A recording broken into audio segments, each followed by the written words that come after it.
ನಾವು ಒಂದು ಹೋರಾಟವನ್ನು ಪ್ರಾರಂಭ ಮಾಡಿದ್ದು ತಮಗೆಲ್ಲ ಗೊತ್ತಿರತಕ್ಕಂಥ ಮಾಹಿತಿಯಾಗಿದೆ. ಆ ಹೋರಾಟದ ಉದ್ದೇಶಗಳು ಏನು ಅನ್ನುವಂಥದ್ದನ್ನು ಸುದೀರ್ಘವಾಗಿ ನಾವು ಹೇಳ್ತಾ ಬಂದಿದ್ದೇವೆ. ಆ ಹೋರಾಟಕ್ಕೆ ಧರ್ಮಯುದ್ಧ ಅಂತಕ್ಕಂತಹ ಒಂದು ಹೆಸರನ್ನು ಕೂಡ ಕೊಟ್ಟಿದ್ದೇವೆ. ಇದೊಂದು ಸ್ವಾಭಿಮಾನದ ಚುನಾವಣೆ ಆಗಬೇಕು, ಸ್ವಾಭಿಮಾನದ ಮತದಾನವನ್ನು ಮಾಡಬೇಕು ಅನ್ನುವಂತಹ ಮಾತನ್ನು ಕೂಡ ನಾವು ಹೇಳಿದ್ದೇವೆ.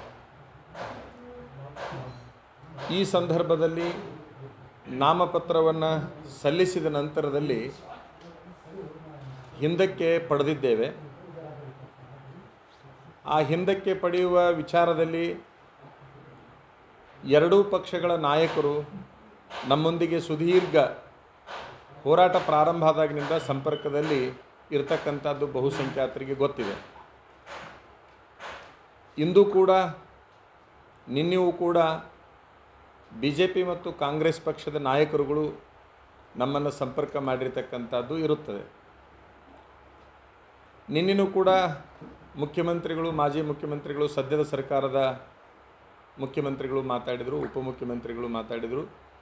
ಜೊತೆಗೆ ಜಿಲ್ಲಾ ಉಸ್ತುವಾರಿ ಸಚಿವರಾದ ಸಂತೋಷ್ ಲಾಡ್ ಅವರು, ಬಹಳಷ್ಟು ಭಕ್ತವರ್ಗದ ಜನ, ಮಠಾಧಿಪತಿಗಳು ಎಲ್ಲರೂ ಕೂಡ ತಮ್ಮ ತಮ್ಮ ವಿಚಾರಗಳನ್ನು ಹೇಳ್ತಾ ಬಂದಿದ್ದಾರೆ. ಎಲ್ಲರ ವಿಚಾರಗಳನ್ನು ಕೇವಲ ಕೇಳ್ತಾ ಅದಕ್ಕೆ ಉತ್ತರಗಳನ್ನು ಕೊಡ್ತಾ ಬಂದಿದ್ದೇವೆ ನಾವು. ಆದರೆ ಇಂದು ನಾಮಪತ್ರವನ್ನು ಹಿಂದೆ ತೆಗೆದುಕೊಳ್ಳಲಿಕ್ಕೆ ಕಾರಣ, ನಮ್ಮ ಗುರುಗಳು ನಮಗೆ ಒಂದು ಆದೇಶವನ್ನು ಮಾಡಿದರು. ಸದ್ಯಕ್ಕೆ ಚುನಾವಣಾ ರಂಗದಿಂದ ಈ ಒಂದು ನಾಮಿನೇಷನ್ ಫೈಲ್ ಮಾಡಿರ್ತಕ್ಕಂಥದ್ದನ್ನು ಹಿಂದೆ ಪಡೆಯುವುದು ಉತ್ತಮ ಅಂತಕ್ಕಂತಹ ಒಂದು ಮಾತನ್ನು ಹೇಳಿದ್ದಕ್ಕಾಗಿ, ಗುರುಗಳ ವಾಕ್ಯ ಪರಿಪಾಲನೆಗಾಗಿ ಈ ಒಂದು ನಾಮಪತ್ರವನ್ನು ಹಿಂದಕ್ಕೆ ಪಡೆದಿದ್ದೇನೆ.